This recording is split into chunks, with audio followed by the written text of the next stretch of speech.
Hello, this is Lisa Steinberg, and I am joined today by the beautiful and very lovely, delightful Ever Carradine to talk about The Handmaid's Tale. Hi, nice to see you. Nice to see you. It's a pleasure and a great honor. I don't know, sort of how do you feel like when people say you're a fan of the show?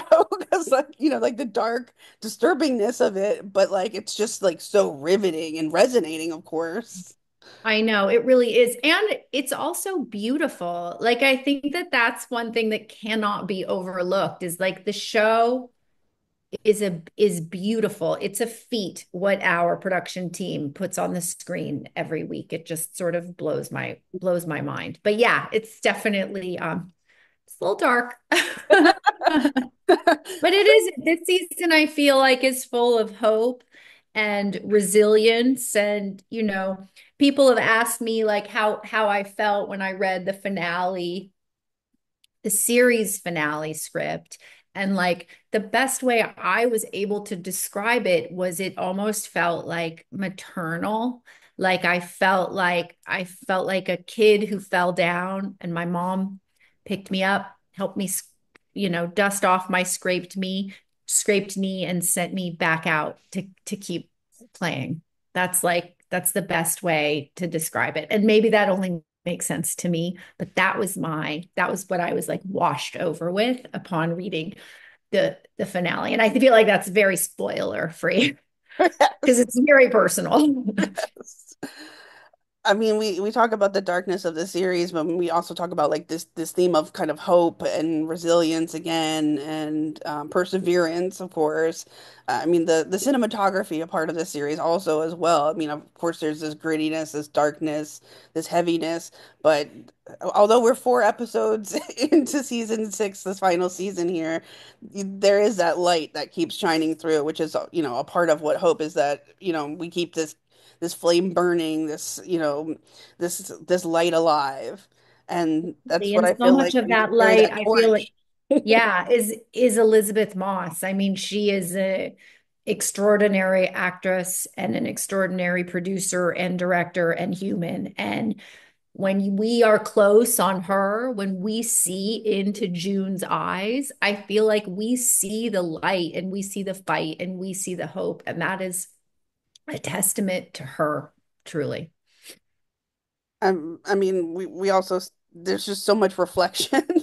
Yeah, I It's know. so apropos and timely and I know. I feel like a present. lot of people forget when we shot the first season, Obama was still the president when we began this show. So this show has spanned, three Yeah. presidential administrations and, a lot of change. It's also been almost the entirety of my 40s, which is wild. My gosh. Yeah. I, I mean, 6 seasons you've played this character of Naomi Putnam, and then now I don't know if Naomi Lawrence. She's Mrs. Lawrence now. Yes. How has the way that you kind of carried and constructed your portrayal changed over these 6 seasons, or has it in any capacity?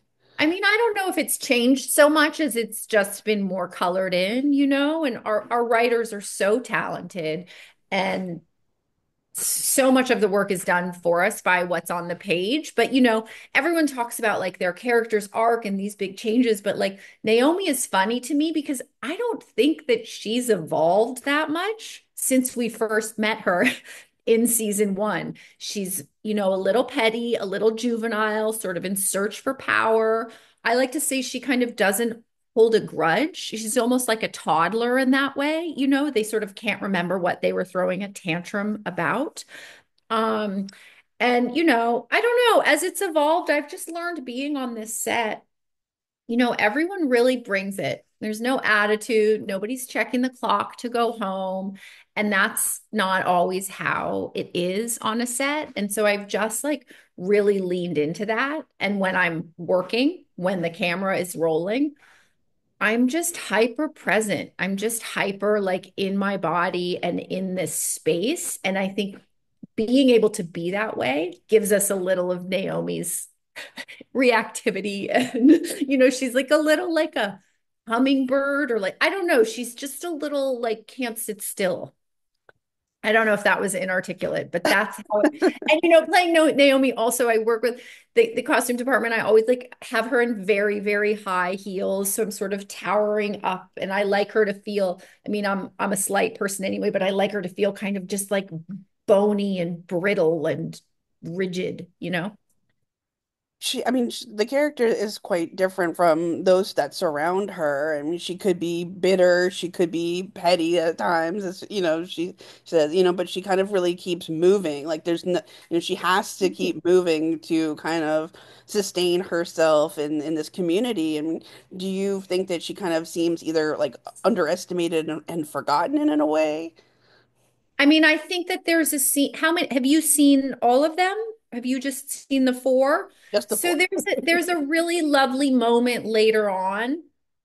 And I feel like you got a little hint of it in episode 4, where I'm kind of trying, well, Naomi kind of tries to make a pass at Lawrence, who shuts it down promptly. But she knows what happens at Jezebel's. She knows what these commanders are like in their off time. And I think we get to see a little uh, uh, taste of that later on, where she sort of has a conversation. I'm keeping this very broad because I don't want to spoil anything. But Naomi suffers no fools. She knows what's up. She understands the political world of Gilead. Not only the political world of being a Gilead wife, but the political world of what these commanders are up to and capable of. She certainly seems to be enjoying certain perks of her new life in New Bethlehem, but also I don't know if she's kind of stuck, but like upholding she kind of upholds the certain Gilead values at the same time. How does she kind of deal with reconciling this new life as a high commander's wife in certain political scenes and of course the old ways that have been a part of, ingrained in her, Well, obviously. I think the old ways inform the new ways, Right. and Naomi, I always say, is also a little bit like Nellie Olson. Do you know what I mean? She wants the nicest, shiniest things. And for her new husband to be promoted to high commander, that shine only reflects on her, which she loves. So she is sort of there to support it. And she's not there to rock any boats. Like I always say that Gilead is sort of a misery of all of their own creation. No one's really happy in Gilead. They all seem kind of miserable. But Naomi seems like the least miserable. Do you know what I mean? She's just kind of surrendered to this world. And I think that she likes her role in it. And you saw a little crack in that at the end of season 5, when she's sort of terrified for a second that she's going to be sent to the colonies or that they'll take Angela from her, both really viable options. And then when she's presented with the alternative of marrying Lawrence, she's like, oh, well, there you go. I mean, and that says all you need to know about Naomi. Like she married the man who orchestrated her first husband's murder. Yeah, I don't know. I'm Yeah. shrugging. Can't write that. So there you have it. Well, certainly we've sort of come to know also that, there are certain relationships that are advantageous and others that are a liability. And I love the relationship dynamic that is the Lawrences. And we've started to see Commander Lawrence, High Commander Lawrence now, become like a little family man in a way. I There's know, obviously isn't certain it things with so with sweet? his wife that he keeps at a guard, but he's letting Angela in a little bit more and more as we got to see from that kind of final moments of the last episode in 4. I know. And Bradley is such a gem of a human. And to get to see that part of him kind of open up. For me, getting to kind of witness Bradley, because Bradley's a father in real life, and to get to see a little bit of that transpire on screen is great. And there's a moment later on in this season where you get to witness Naomi and Lawrence as a partnership in this sort of kind of moving moment. And I don't want to give too much away, but it does sort of illustrate that they're a family.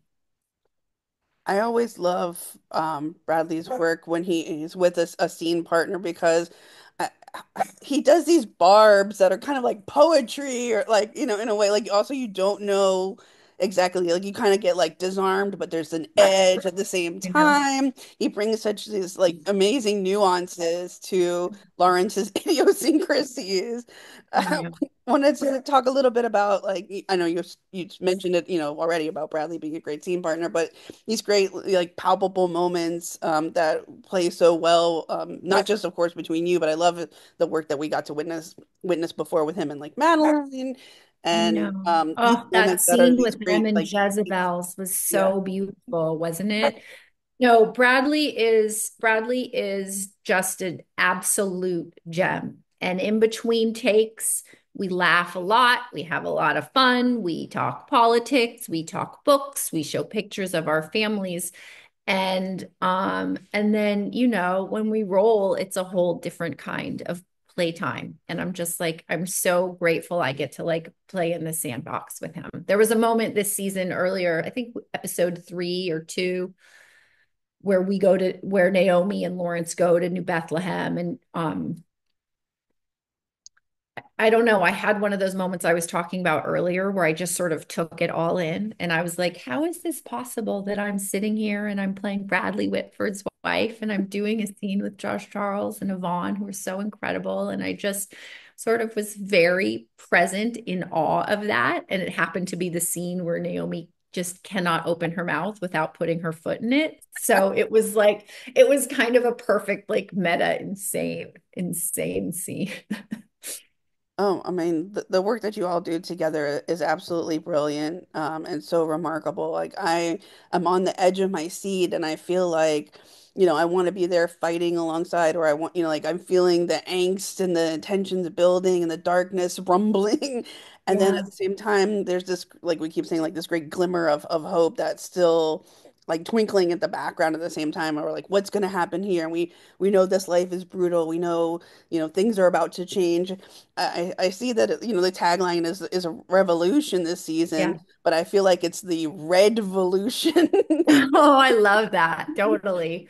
Yeah, I mean, I people don't believe this, but like my husband and I are also just fans of the show. Has nothing to do, like I'm almost a distraction. Like it's appointment television for us. So we watch every Monday. The show drops in Los Angeles at 9 p.m. We watch it as it drops. And I know what's going to happen, and I'm still fully engaged and at the edge of my seat. So, like, I don't know, hats off to everyone. The writing, the production, the cinematography, I mean the costuming, everything is just absolutely exceptional as a part of this series. What kind of has really impressed you the most about the whole team that comes together to make this humongous series? I mean, like, obviously there's a very extensive large cast, but like to put something together like this from ground up is absolutely It's amazing. I mean, I truly don't know how they do it. There's a lot of people on the crew that have been there since season one, the cast. Obviously, a lot of us have been there from the beginning. And for the first 5 seasons, we didn't do it this last season, did we? Doesn't matter. But we shoot a lot in Toronto in like January and February, and it's absolutely freezing, bitter, cold night shoots, night after night. And everybody just shows up in the most uh remarkable way. Movie business, show business, television business, it's people,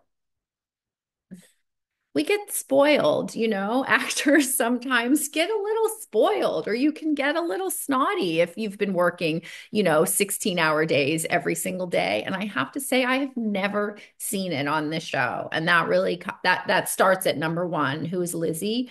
But there's no time to complain. We're making a great show. The show has value. The show is important. The show is a warning shot to the United States and to other countries to open their eyes and to pay attention. And that is not lost on anyone. it's all just continues to be so resonating because we're on the precipice of something like of I this. know. And I think, Bruce, our creator, says it best, which is like every season he hopes that the show won't be as relevant as it is. And every season it's only been more and more relevant. And a lot of the things that we filmed, season one, the protests, none of those had happened yet in the United States. That was all before the Trump administration. That was all before Roe v. Wade was overturned. That was all before the Ukraine war. That was all before children were being separated from their parents. Like all of these things that the show has said could happen happened after we filmed these episodes. So I said to the writers, I'm like, what kind of deal do you have with the devil? Who told you what? How'd you know? They're giving you like Yeah. Did you get a hint? Did hints. you get a cheat sheet? No, but also Margaret Atwood says, and it's true that nothing that's in the book, nothing that's in the novel The Handmaid's Tale hasn't happened in some part of the world. It's not her perverse imagination. These are things that actually have happened. Humans, I mean, we people create this. People being stoned, people being whatever this sort of horrible atrocities that we're witnessing on this show are not a figment of her imagination. They happen. They're just the thing that's changed is they're happening closer and closer to home.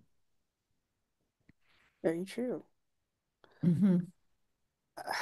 I, we talk about the lens that the show offers to us, but there's so many incredible directors also that are a part of The Handmaid's Tale, and they offer a diverse, different lens, a versatile lens to the stories that are being told.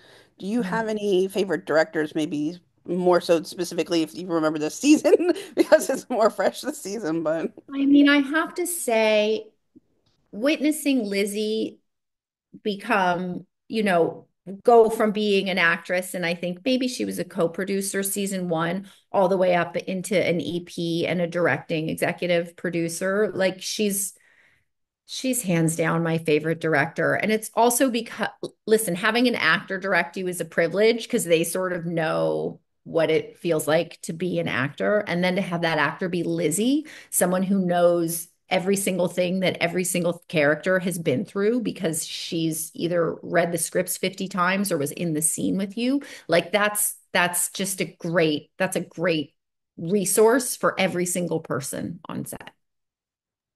oh my gosh, I mean, she is like incomparable. I mean, she's Yeah, and she's just got a really easy, I'm not sure if you've ever met or spoken with her.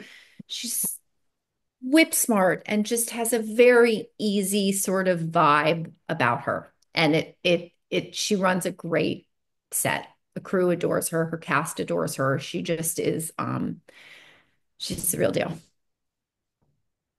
we've spoken about the relationship that we've developed for the Lawrences, and I would I be still remiss. giggle when people say the Lawrences. I'm like, oh yeah. That's yeah, that's right. But I would be remiss if I didn't ask about, which of course I know you won't spoil, and I'm not trying to have you spoil, but the relationship between Janine and Naomi, of course, I the know. long-standing, rivalry. I mean, it seems like there's, of course, well, That's like the one warranted grudge. the That's the grudge one that's grudge Naomi has held, right? yeah, yeah. I Grudge mean, with it Ginny. seems though that, what kind of drives them really could or should unite them. But it's also a threat to Naomi as well at the same time. Is there anything that you can kind of share that will I think it's completely a threat. I mean,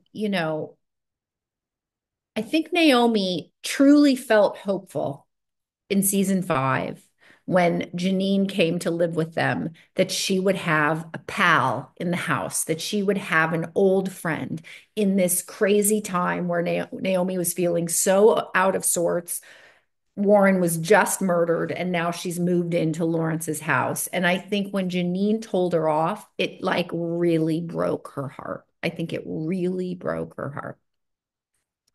Um, and then I think she was like, spit spot out, you're done. I mean, she is someone she's given obviously, multiple chances to at the same time, but like It's a also, I mother's just have to love. And interject here for 1 second. Like, Madeline Brewer is such an incredible actress and human being. Like, I just remember my first day on set, season one, my first episode was episode two, where Janine gives birth to the baby and then I take the baby.